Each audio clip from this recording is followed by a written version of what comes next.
Hello, and thank you for joining us as we look at vaccines, what's new, and certainly there's a lot new, and what's next. I'm ABC News Chief Medical Correspondent, Dr. Jen Ashton, and we are streaming now on ABC stations around the country. Today, we're going to answer your questions, take some questions in real time about the COVID vaccine and those booster shots. We have an incredible panel standing by, ready to talk to us. But first, we want to begin with the man who has truly been front and center of this entire pandemic since day one, helping us navigate through what we know, what we don't know, and what we think we know about the virus and these vaccines. We're joined now by Dr. Anthony Fauci. Dr. Fauci, thank you so much for joining us. Good to be with you, Dr. Ashton. Thank you for having me. So, Tony, I want to get right into it. First, can you clarify, in your opinion, what terms should we be using about these vaccines? Is it a third dose or a second dose or an additional dose, or is it truly a booster? Well, you know, what I believe will ultimately happen, but we certainly want to make sure that the data validates that opinion, is that I believe that when all is said and done, we're going to look back at this and say that this third shot would very much be part of the regimen that's the proper regimen for excellent degree of effectiveness together with durability. I hope that's the case. I believe there's a good chance. So for that reason, when you say booster, booster has different connotations. It's almost as if the vaccine that we thought was really good is waning. It needs some help. It needs a boost, as opposed to the right and correct regimen will ultimately be that you need a prime, couple of weeks, 3-4 weeks later, whatever that decides to be. It's 3 weeks for Pfizer, 4 weeks for Moderna. And then several months later, after you give the immune system and the immune response to the particular virus in question to mature, then that third shot really gets you over the hill with a high degree of effectiveness and an increased durability to the point where you may actually go for a considerable period of time. So it's tricky with the words, Jen. I mean, you want to be careful because you don't know yet if this is going to be the proper regimen. So you stick with the word booster, but just keep in mind it may turn out to be what you're really going to have for durable, excellent protection. And certainly, if I'm hearing you correctly, Tony, you're talking then, if you were talking about Johnson & Johnson, it would either be a 2-dose regimen or a booster, but time will tell as you look at that data, correct? Exactly. I mean, the data that are coming out now from J&J about their second dose, which to them is equivalent to a boost. You know, there was always some consideration of whether or not J&J should have been a 2-dose vaccine to begin with. There was some consideration about that. You get pretty good protection against the first shot, but this may turn out to be their version of what we're talking about, the boost for the mRNA. Absolutely. Now let's get into how that data is being collected and tracked. And in particular, we're getting a lot of questions from people, I know I am even in my practice, about titers, antibody titers. And these are the blood tests that we can do, you and I can check on a patient. It's not recommended right now that people check their titer levels to see if they're protected against SARS-CoV-2. But can you explain why that data has really yet to be published in terms of what is the magic number where those curves intersect, where the titer levels come down and the infection rates start to go up? It is not a precise system, Jen, but in general, you can get a good correlate of immunity that if you have a level of antibody that's above a certain level, which you know in animal studies and other studies that when you get below a certain cutoff, the chances of getting proper and optimal protection are lower. There is a study that has shown the correlate of immunity is associated with the level of antibody. The only thing that is deficient about that is that there's a lot more to it. So even though part of the story is that if you get an antibody level, and there are different metrics that are being used. For example, if you look at the lab court, if you get 1,000, 1,500, 2,000, you're really in good shape. You know that. However, if someone doesn't get to that level, we don't know what the B cell memory component will do, what the T cell component will do. We're going to learn that as time goes by. But the one thing we do know, that a component of the correlate of immunity is the level of neutralizing antibody. We know that as a fact, even though we know it's not the only thing involved. And I think the argument or the disagreement you get, and perhaps even some of the confusion, is that people want to get their antibody level and they think that that's a precise indication of where they are in protection. And although it can be very, very helpful and indicative, it isn't the entire story. Let's stay on the vaccine question for a second. Obviously, this is all about vaccines, but a question that we're getting a lot is when will we know if it's safe to mix vaccine manufacturers? Certainly, we do that with other infectious diseases and other vaccine regimens. Is it safe with COVID-19, and when will we have some kind of data that can guide us with that? Well, I can give you a more precise answer to that question, Jen, than I gave you to the previous one, because we are doing clinical trials that are specifically directed at that. And what it's referred to as mix and match. So what you do is you get the 3 vaccines that have been given as the regimen, the 2-dose Moderna, the 2-dose Pfizer, and the 1-dose J&J. And then you give as the, quote, booster shot, Moderna against Moderna, Moderna against J&J, Moderna against Pfizer. The next group is you take J&J as the boost and say J&J against J&J, J&J against Pfizer, J&J against Moderna, and on and on. Right now, we have the data of what it means when you give Moderna as a boost to the other 3. Those data are being analyzed, have been submitted for publication. So far, things look quite good. Within the next couple to few weeks, we're going to get data on all of the mix and match combinations. So you're really talking a couple to 3 weeks rather than months to know what the answer to that is. Well, that's some good news, Tony, and I will be eagerly awaiting that data, I can assure you. Let me ask you specifically about the Delta variant. The Delta variant was sequenced at the end of last year. Obviously, as most people now have heard, that one of the advantages with mRNA technology is that it can be readily adapted to new strains, new variants. It's been my understanding that that process takes about 100 days from sequencing change to manufacturing of the mRNA technology vaccines. Was it considered to make a Delta-specific vaccine? And if not, why? And do you think that it should have been considered? Well, the companies themselves are making variant-specific vaccines in addition to the other work that everyone is trying to do on a pan-coronavirus type vaccine, which would cover all the variants. The one thing that people need to appreciate is that when you give a shot, be it a primary component or a boost, and you get a very high level of antibodies against the original prototype virus, which, remember, the vaccines that we are dealing with now were against the original Wuhan strain. Subsequent to that, we've had the 614 strain, the 115, we had the 117. We had multiple different strains.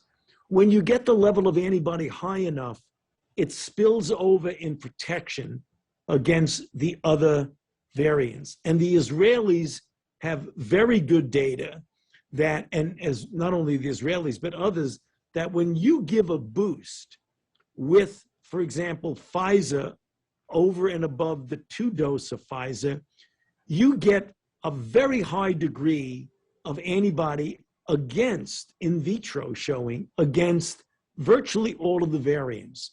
And it's also shown that you increase multifold the protection against infection and severe disease if you boost someone with the original prototype So it looks like you don't absolutely need a variant-specific vaccine if you get a high enough level of response against the original prototype. It will protect you against the variants. So let's, you mentioned Israel. Let's stay with that country for a second, because initially they became really a paradigm, I think, globally. I'm sure you would agree with the pace at which they vaccinated the majority of their population. Then they, quote, allegedly reopened very quickly, and then saw subsequently extremely high case rates and hospitalization rates. Obviously, they're a much smaller country, but with their vaccine penetrance, and the vaccine Pfizer holding up relatively well against the Delta variant, what do you think went wrong with what happened in Israel, and how would you explain that? Well, I don't think it went wrong. What happened is that something came along that put a real monkey wrench in things, and that was the Delta variant.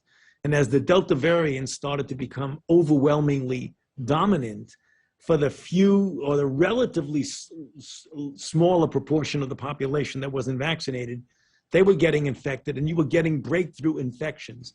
That's the entire concept that they were putting forth, that over time, they were seeing a waning of immunity against infection and mild to moderate disease that was really substantial, Jen, way down.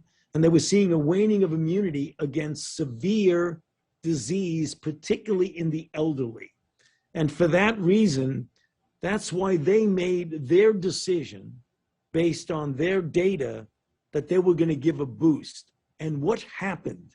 As the boost came, just as I mentioned a moment ago, the levels of antibody against Delta went up extraordinarily high, and you had a much, much greater, sometimes tenfold increase in the protection that was formerly waning against not only infection and mild to moderate disease, but at least in the elderly against severe disease.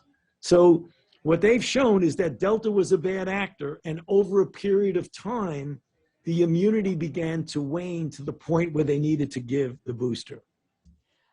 In your opinion, Tony, what should we be emphasizing as we follow this? People at home follow what's going on with COVID here in this country. We're hearing about cases, but in your opinion, should we be looking at percent positivity in our surrounding community? Should we be focused on hospitalizations in our surrounding community, or death rates? Or what? There are so many numbers on everyone's radar. What do you think is the most important one for people listening at home to keep in mind?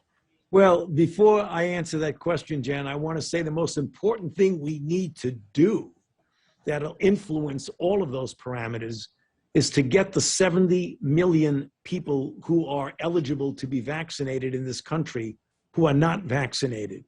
That is going to address all of those parameters. But obviously, the most important parameter is you don't want people to get so sick they're going to be hospitalized and ultimately die. We have 670,000 deaths, as you well know, in this country. We've got to prevent that. That's the primary thing. But also, I believe, as an infectious disease person and an immunologist, that it will also be important to prevent infection and mild to moderate disease, because we should not take lightly that anything short of hospitalization is okay. There are plenty of people who get COVID who don't require hospitalization, who have significant disruption of their lives, you know, including things like financial issues with not being able to go to work, or even spreading it to vulnerable people. So clearly, severe illness and hospitalization is very important. You don't want to be stressing the system. You know, you as a physician are very well aware of what that means because you've seen it firsthand. But there are other aspects of it that we want to make sure we pay attention to, and don't just say only hospitalization is the only thing we're worried about. You mentioned a vulnerable population, Dr. Fauci. Let's talk about an incredibly vulnerable population, which is the pediatric age group under the age of 12. Yes, some encouraging data this week from Pfizer in children 5 through 11, but speak directly to parents now who are very frightened, caught between a rock and a hard place, scared of COVID with their children, but scared of a new vaccine. What's the latest on that in this age group? Well, first of all, nothing is going to get regulatory approved for anyone unless our regulatory authority, the FDA, who are the gold standard in the world, feel that the risk-benefit ratio for the children is favorable enough to get them vaccinated.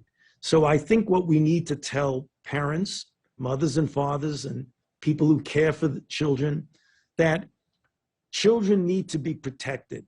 Vaccines, historically and specifically this vaccine, is extraordinarily effective and safe. Now, obviously, when you get to children, particularly one issue in the mRNA vaccine of the very rare occurrence of myocarditis, that you want to balance the risk benefit. And even though that's very, very rare, you want to make sure that the vaccine is going to protect them against an infection, that if you get infected, the chance of your getting that adverse event overwhelmingly is greater than what the vaccine would do. So when you put all that together, the FDA will look at the data, the most recent of which is from Pfizer now, who's looked at 11 to 5. At the end of the day, what we would like to see is the children vaccinated and protected within their own system, meaning their own body is protected, as opposed to having to always surround them with people who are vaccinated and having a bit of a cocoon around them. You want to have their own protection. And that's what we're looking for. You know, one of the things that people don't realize, well, maybe they do who are paying attention, that even though children have a much less of a likelihood to get a severe outcome when they get COVID compared to an elderly person or someone who has an underlying condition, the pediatric hospitals now are being stressed with children who got ill enough to get hospitalized. We can't take that lightly. And that's the reason why we feel strongly about getting them vaccinated. So with the regimen being a 3 or 4 week interval, depending on, let's say Pfizer goes first, since they tend to be first just chronologically, it could be potentially into January until the first round of children have that full 2 weeks post second dose level of immunity, correct? Well, let's say in a couple of weeks, and again, we never want to get ahead of the FDA. Let them do their thing and don't make any suggestions for them. But let's assume that it's like 3 weeks from now that you're talking about into the middle to end of October. Then kids start getting it. They get their first dose. And 3 weeks later, in the third week of November, they get their boost. 2 weeks later, you're talking about end of November, December. If they give the approval at the time, and I want to stay away from making any predictions for the FDA. Well, I'm going to ask you to make maybe some other predictions as we wrap up, Dr. Fauci, because everyone knows that you're a big baseball fan. So who are you liking in the postseason in the very little amount of time that I'm sure you have to look at professional sports? I always get into trouble with that, but I must tell you, I am a staunch Washington National fan, even though they are likely not going to be there. But I have to tell you, my heart was broken when Trey Turner and Max Scherzer went to LA. That was tough to take. That was tough to take. Okay, but are there a couple of teams that you think are looking good at this point? Well, in the you know, season? Jen, I have to be honest with you. I have not been able to follow baseball because you know what my life has been. We talk frequently on the phone. Yes. So I don't think I want to go on record of making any predictions because I am not as fluent in what's going on now as I usually am. Okay, well, smart man, but we'll try to send you some updates. And again, we appreciate you always taking the time to spend your expertise with us at ABC. So thank you again, Tony. Dr. Anthony Fauci, we'll talk to you soon. Thanks again, Jen. Thank you for having me. Appreciate it. I want to bring in the rest of our panel now to continue this discussion, and then we will take some of your questions in real time as well. So I want to introduce Heidi Arthur from the Ad Council, Rita Carrion from Unidos US, and Dr. Mara Minguez from New York Presbyterian Columbia Medical Center, and Dr. Angelica Kotkamp from NYU Grossman School of Medicine.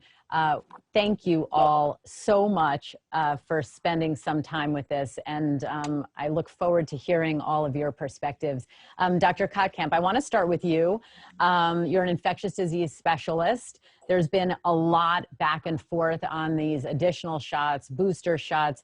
For people who are concerned about getting the vaccine and they maybe overcame their concerns getting their initial doses, now they're confronted with possibly getting additional doses. How do you convince them, risk-benefit, that this is a good idea? Hi, Jen. Thank you for having me here. Definitely the conversation has different levels.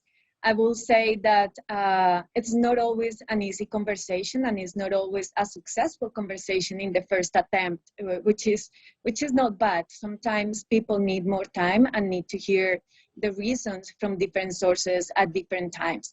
I have had patients that in my first encounter, we go over questions and they bring up all the things they hear in the media or from friends. I answer their questions, and then at the end, I'm like, so you're ready? And then I face a big no, or like, okay, I need to think about it. But next visit, they are ready, or they come with their CDC card and they are like, look, doctor, I did it. So the fact that at that first conversation, a person says that is not ready, that doesn't mean that they're gonna be, it's gonna be a negative answer for the rest. It's gonna be, each person needs time, and I like to give them that time and have the opportunity to answer their unique questions. And just a quick follow-up for you, just in the clinical expertise of infectious disease, have you been surprised recently, or certainly throughout the course of this pandemic, with how sick various patients have been? That, you know, in medicine, we expect certainly certain people who are high risk to begin with, but what has surprised you about some of the way this virus really attacks and affects people who maybe didn't come to your hospital or your clinic with any pre-existing medical conditions, or weren't high risk until they became really sick with COVID? Yes, back last year in April, when everything started, and as you know, in New York, we were hit very bad. The patients that I saw the most in my hospital were patients that are coming from backgrounds that are common with my background. They're Latin Americans, they're Hispanics, and I saw this population getting extremely sick without necessarily a lot of medical underlying conditions.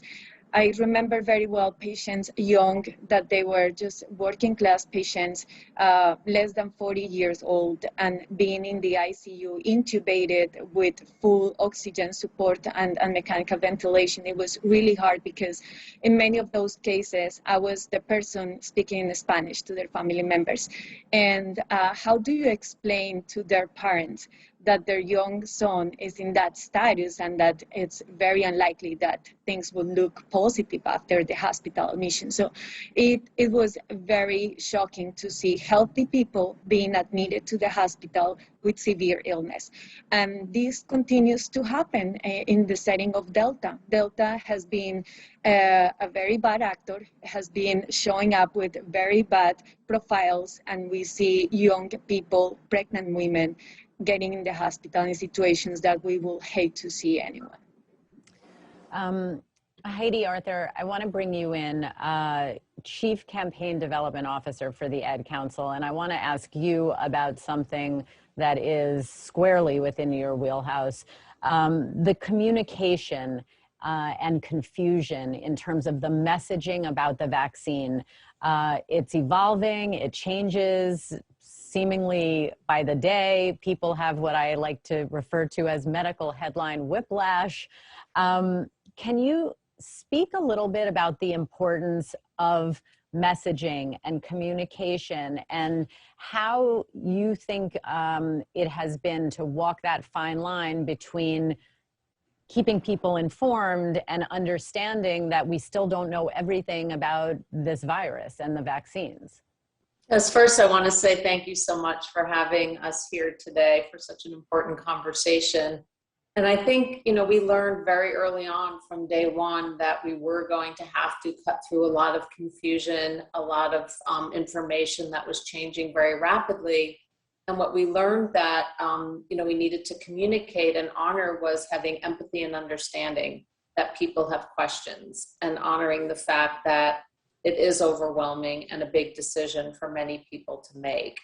So we had to ensure that we were listening to our different target audiences, understanding that it's not a one-size-fits-all message, because certain barriers are different for certain communities for very good reason. And having, trusted voices at the forefront was essential to communicating very effectively. And for many, that's a healthcare provider. For parents, it's a pediatrician.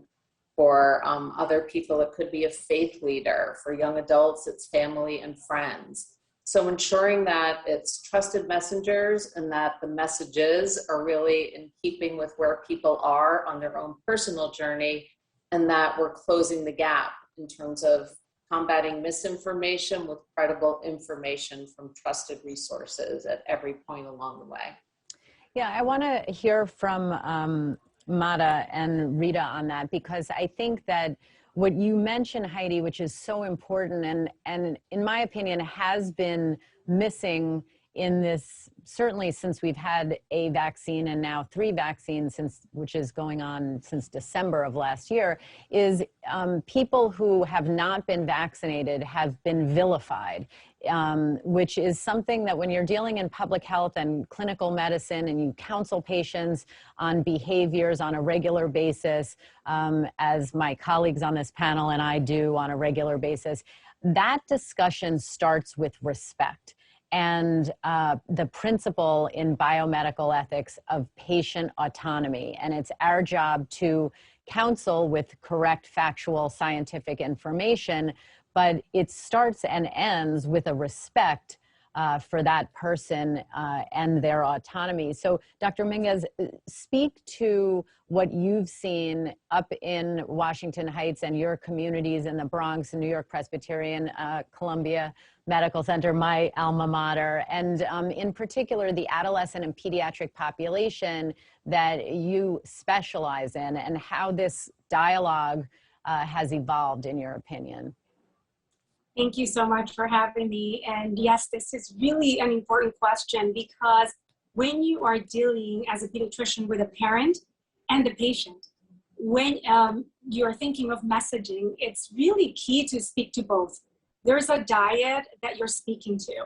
And also when you speak to the parent, it's important to give them the tools to have that conversation, because you mentioned something key, and that is autonomy.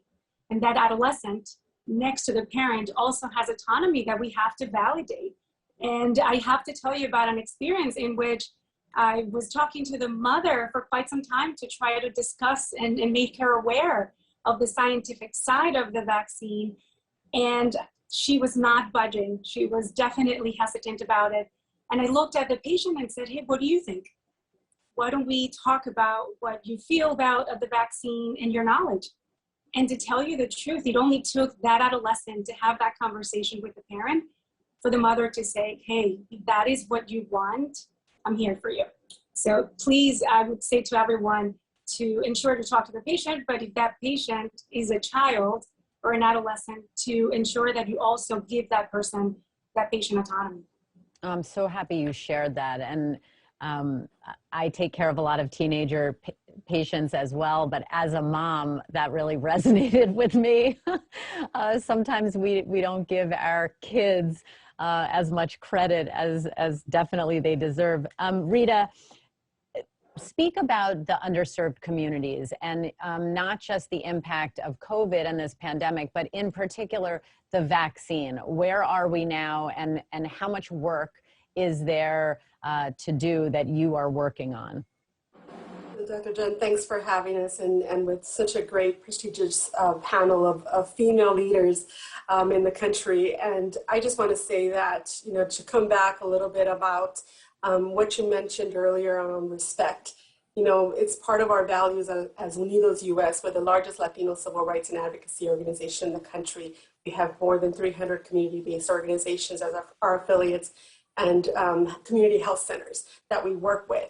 So also as a mother, the respect, the ganas, the compassion, the listening, the opportunity for us to be able to be present in the moment is super important. And I think early on, for a lot of our affiliates, which are many of them have promotoras de salud or community health workers, they had a lot of questions. They were hearing a lot of rumors. We weren't getting all the information in the language that we're most comfortable with. And so they came to us, and we actually reached out to them as well. This is, what is it that you need? How can we be able to ensure that we have language in the language and in the places where you need it the most, so then that a lot of the misinformation doesn't get pushed out and then spread out. I think that's just super important. I think we have, as I think everybody knows in this room and out in the community, especially the Latino community, that we've been hit significantly. We've suffered, but not only economically, but also physically, and I want to say mentally. As a Latina mom, it's very difficult to be able to know that your child is still not protected. I have a 9-year-old son, he's back in school, and that's, really hard for many of us, that we know that this is important for them to be in the classroom to learn and not to be, isolated, at home. So there's a lot of challenges that we have, but we have made significant progress over the last couple of months. We 2 times, 3 times more likely to get diagnosed with COVID. We had a recent survey with Latino parents, and they felt more than last year at this time that this pandemic is not over. And the reason for that is because of their own personal experience. They have seen family members die. They themselves have also have gotten COVID. And they have suffered from, both the physical and the health reasons. So a lot of the work that we've been doing on Esperanza Hope for All campaign and the work that we've been partnering with the Ad Council is really trying to make sure that we're getting the message out there in language and saying, it's okay. It's okay to have questions. There's so much information out there. And, I really enjoyed your conversation with Dr. Fauci this afternoon, because, it's trying to figure out, are we calling this a booster or are we calling this a 3rd dose? We don't know this. And I think this is the element that it's important to be able to recognize the space that we're all in, and that we all need to be patient, but at the same time, our lives are at stake. So I think that's critical. You mentioned, Rita, psychologically difficult, the social impacts of this pandemic and this confusion. I would like to go through for the rest of the panelists and get your thoughts on that, because, I like to say in medicine, we really treat the whole body. We should be treating the whole body. There's usually a head connected to a body, and when we could be focused on a body part, we always have to remember the spirit and the mind and psyche and psychology involved. So Dr. Kottkamp, why don't you start and just talk about that a little bit for people who are watching and listening now and feeling this relentless anxiety and stress and confusion and uncertainty, what you think they can do about it, and what impact you've seen it have on your patients. Yes, definitely. We have seen that a lot. Not only among patients, but also between us, right? We are the providers, we are here for the patients always. And the pandemic has been extremely hard in all of us, the communities, and also in the healthcare workers. I think that none of us were expecting that the pandemic was gonna last this long. I remember myself telling my patients, okay, we're going to have the next time a televisit, but then maybe in 6 months we'll see each other and everything is going to be back to normal. And now look, we are like near 2 years on this, and it's taking a big toll in all of us. I think moving forward, we need to be supportive of each other. We need to be gentle. We need to be have empathy and respect for the work that we do, and respect for what people have gone through. Many patients have lost many family members. I am aware of families that lost kids, that lost both of their parents, or a big number of family members. And so it's a tough time, and we are all on this. I think we just need to be care about each other, and be very, very gentle about how we interact and how we treat each other, because we are all going through the same pandemic. And I think that's so well said. Heidi, what's your opinion about the psychological stress and anxiety that people are feeling, and does it make communicating about the importance of the vaccines and the latest in this pandemic more challenging? It does, because people are exhausted. I mean, they're fatigued with all of the messaging, and for us, it means really staying on top of what's the most important thing on people's minds, so that we can really address it head on and help allay concerns, or acknowledge where the concerns are, and provide access to resource and information. And I would also say, just dealing directly with overall mental health and wellness is so important now for families. And there are things that people can look to, and resources for people to understand how to check in with their kids, to make sure that, you're moving beyond it's okay or I'm okay.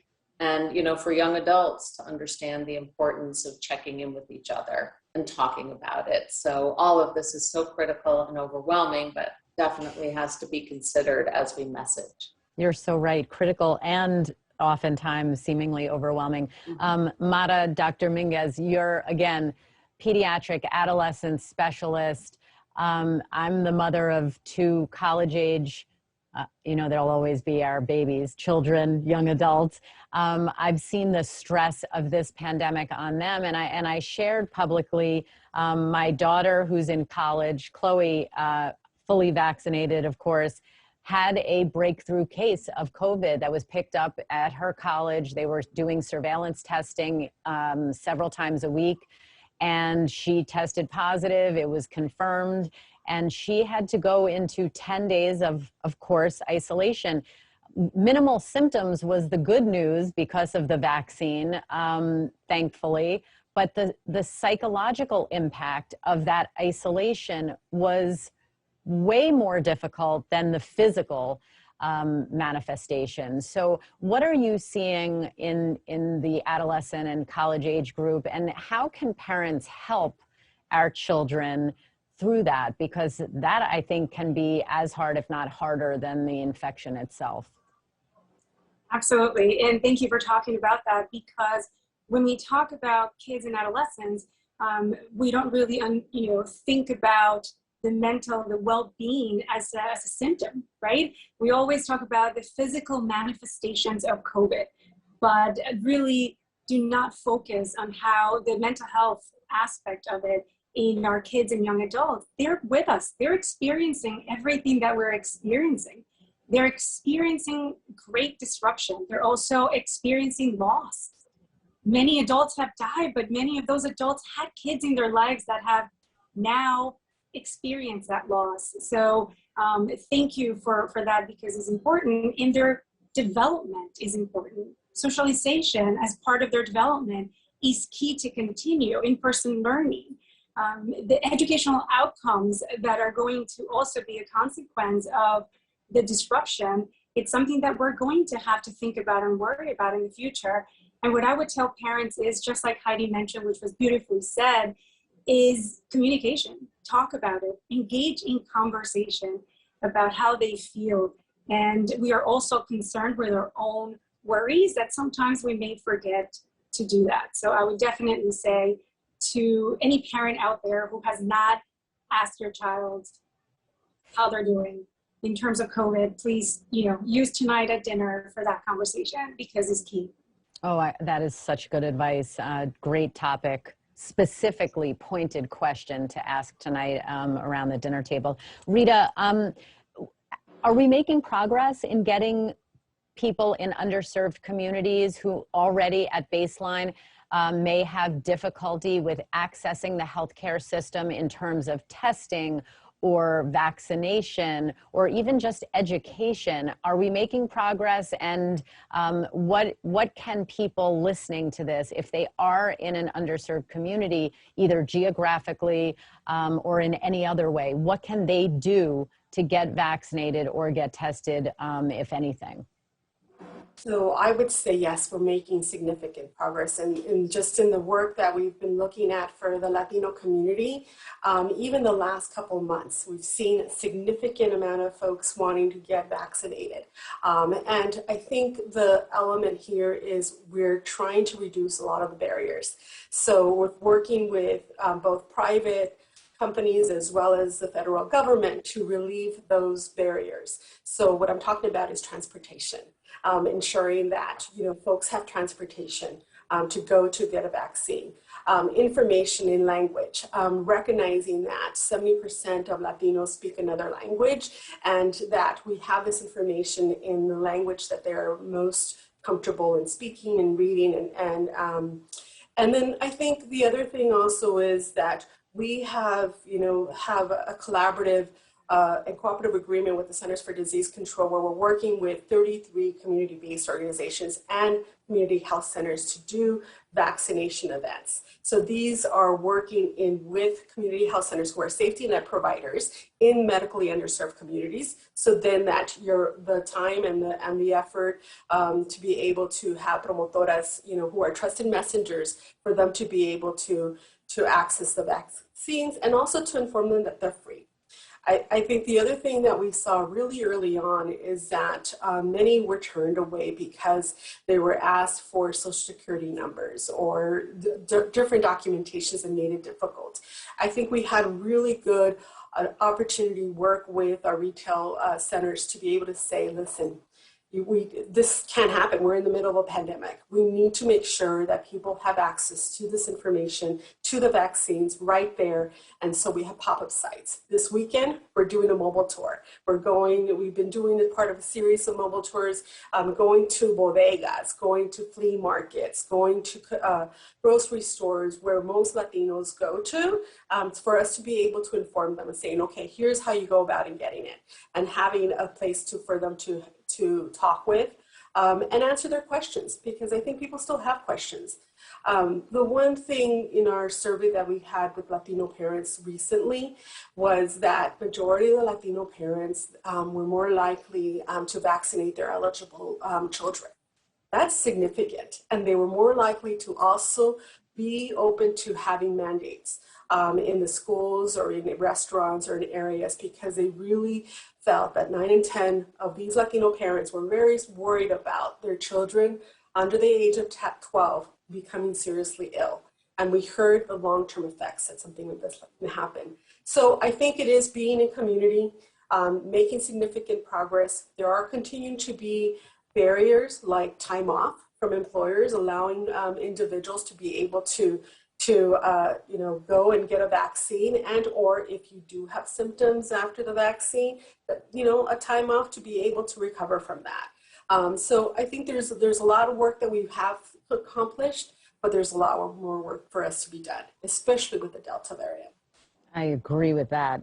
I want to get to our viewer questions. We have some great ones here, and I would actually like, if the panelists, if you're all up for this, to hear quickly from whoever wants to answer. I want this to be a little looser and more organic. So for the first question from Paula, who's from Queens, New York, she asks, for people who missed the second dose for circumstances beyond their control, can they still take that second dose if the first dose was taken 6 months or so before? And if so, do we know how effective it will be so many months after the first dose? So basically, if you're out of that 3 or 4 week regimen time window, what should they do? And I guess I said I wasn't going to ask, but I guess we should start with our infectious disease expert, Dr. Kottkamp. You want to take this one?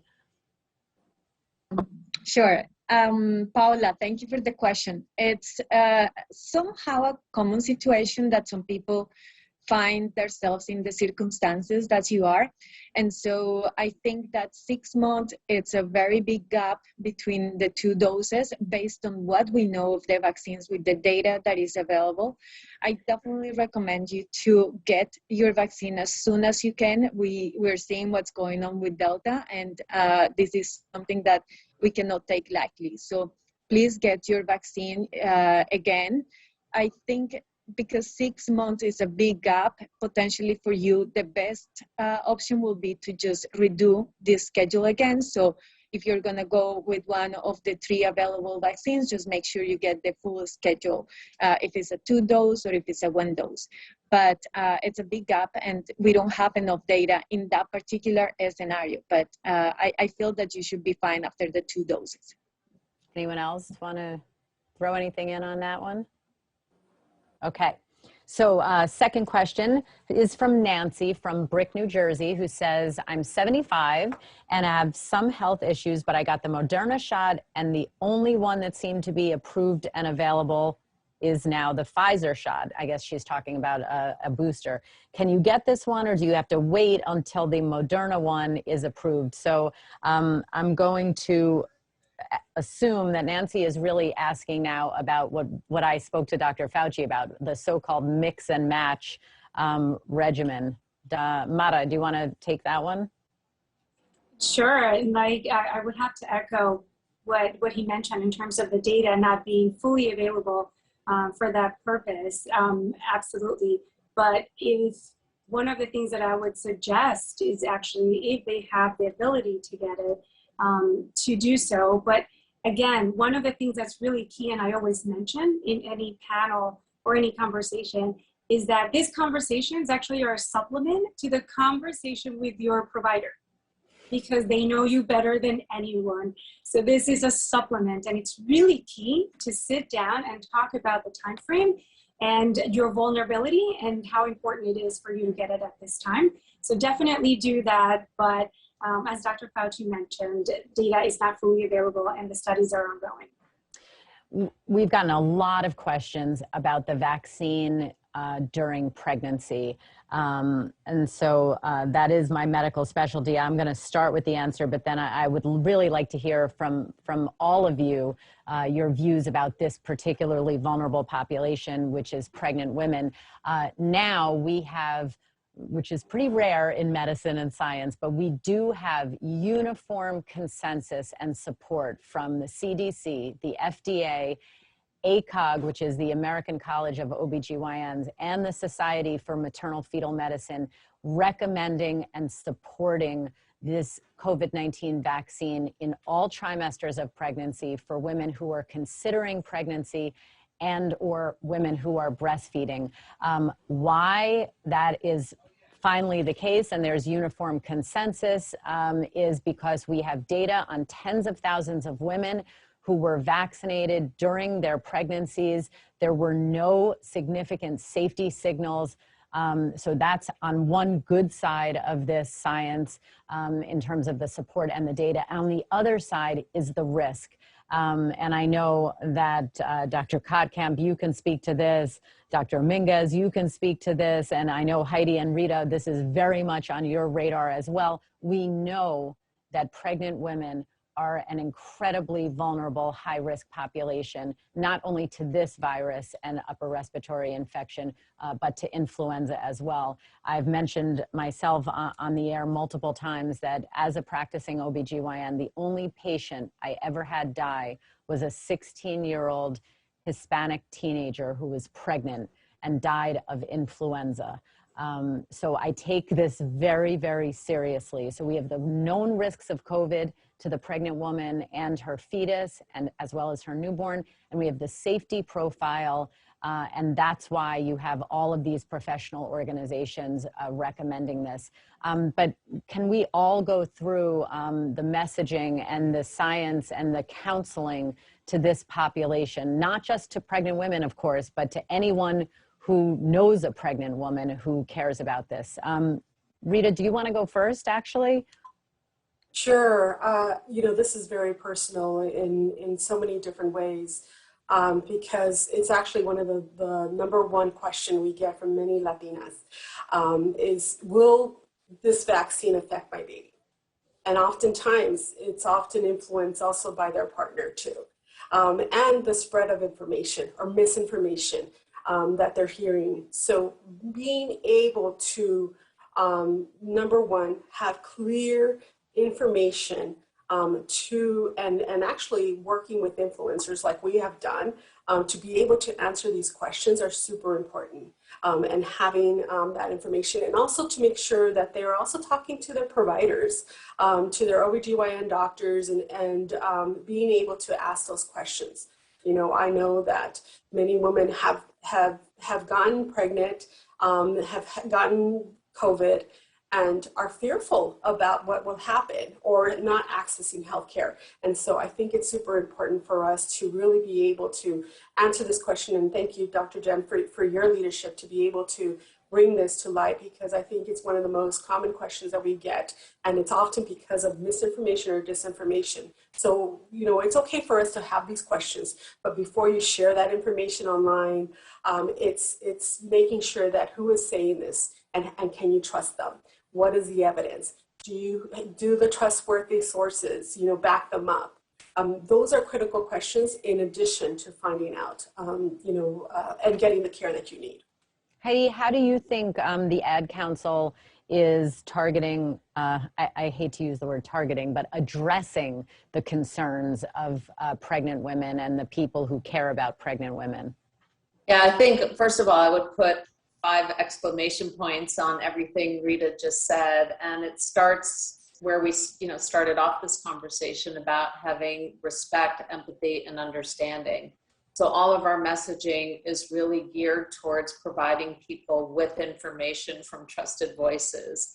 So I think if anybody out there is confronting a conversation, with someone who has these concerns, it's really important to not dismiss it and not to point fingers or to vilify someone for feeling a certain way, because people are scared. So it's pointing people to the right resources from the most trusted voices, and of course, first and foremost, healthcare providers. And Dr. Kottkamp, what about what you can say just clinically about this vulnerable population? Absolutely. This population is extremely vulnerable. We have 2 people, right? So it's taking the vaccine is an act of love, not only for you, your family, but also for your baby.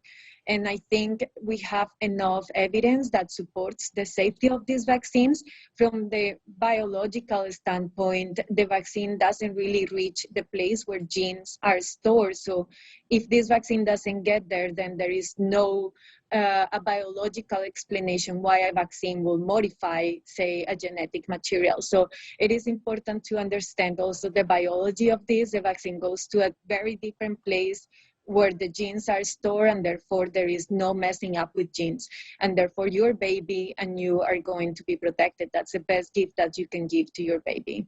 And Dr. Minguez, in terms of newborns, and to circle it back to vaccines and really the central topic of this town hall that we're doing right now, even eventually when there is an authorized or approved vaccine for babies, it will start at 6 months of age. So speak about that vulnerable time period in the neonate between birth and 6 months, where there could be and needs to be some degree of protection that the pregnant woman can pass along to that neonate or newborn from having been vaccinated herself.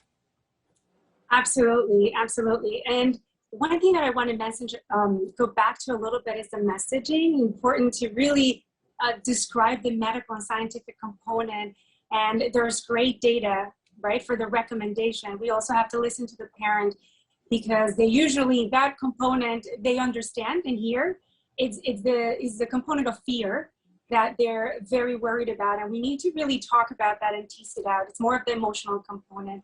And now going back to, of course, that period that you mentioned from 0 to 6 months, it is important for them to understand how they can be protected to their child, definitely. And that goes along with other different diseases as well.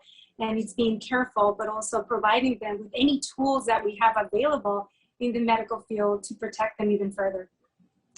I want to bring in a question. We got a great question from Erin in Texas, who, my arms have gotten shorter, so forgive me. I need my glasses. I have RA and I'm on 2 immune suppressant drugs. This is such a common question from people with autoimmune conditions. I just received the 3rd dose of the vaccine a few weeks ago. Can I finally feel free to do some more social things, such as go to small parties, eat out, or do I still need to take extra precaution? And does the same go for my family? Who wants to take that? Sure, I'll take that. So, oh, sorry. No, go ahead, Dr. Kottkamp. So Aaron, congratulations on getting your 3rd dose. That was the right move. Definitely for people like you that are taking immunosuppressive medications, this is a clear recommendation with solid evidence. So congratulations on that. Now about the other measurements, we all need to continue doing that while we have this high tide of Delta. So this is not really the time to relax public health measurements. We still are under risk of getting infected. And so until the wave goes away and we get to very low rates, then that would be an okay moment to relax measurements. For now, keep using your mask, limit your social gathering, and make sure people are also using masks and trying to stay 6 feet away and all these other public health measurements. Excellent advice. And Mara, go ahead. You want, I cut you off there. No. My apologies. And just echo Dr. Kottkamp. Definitely, I would mention to everyone, just really stay close to the CDC guidelines. Their recommendations are gold standard, and definitely continue to keep looking through that. And like it was mentioned, it is great that you got the vaccine. It is just important to see what the data is out there, and Delta variant is still of great concern. So we still want to continue to protect you. And, you know, as we wrap up, I want to also offer to our viewers who are watching right now, something that I think is really important just to navigate this whiplash and the ever-changing science and headlines that we're getting on these vaccines. No vaccine in medicine is 100% effective. Really, the endpoints for the clinical trials were to save lives and help reduce the risk of hospitalization. And then, of course, we want to see and hope to see vaccines that reduce the risk of transmission, that lower severity if we are to get infected. But I think we have to remember that there is no 100% holy grail that's perfect in the world of vaccines, but that it is the best tool in our toolbox right now. And then in terms of assessing risk as we get into the fall and holidays and school, it really comes down to 6 elements: time, place, people, space, whether masks are used, and whether people or you are vaccinated. So as we've heard from our physician panelists, you know, to stratify your own risks in places outdoors, safer than indoors, masks, safer than unmasked, distance between people, more greater than less in terms of protection, and then density, how crowded the area is and how many of those people are vaccinated. And until we can get more of our population protected with the vaccine, I think everyone would find it useful to keep those factors in mind. And we will certainly stay on top of the ever-changing headlines because they are definitely coming at us at a fast and furious pace. But I really want to thank everyone for watching today and for submitting your questions to us at ABC News. We will continue to answer them and try the best we can to bring together great panelists like we did today. So Rita Carrion, Dr. Mara Minguez, Heidi Arthur, and Dr. Angelica Kottkamp, thank you so much for joining me. And of course to Dr. Anthony Fauci. And thank you all for taking time of your busy day to join us today here at ABC News. I'm Dr. Jennifer Ashton, ABC News Chief Medical Correspondent. Thanks again. Stay safe and stay healthy. Thank you. Thank you.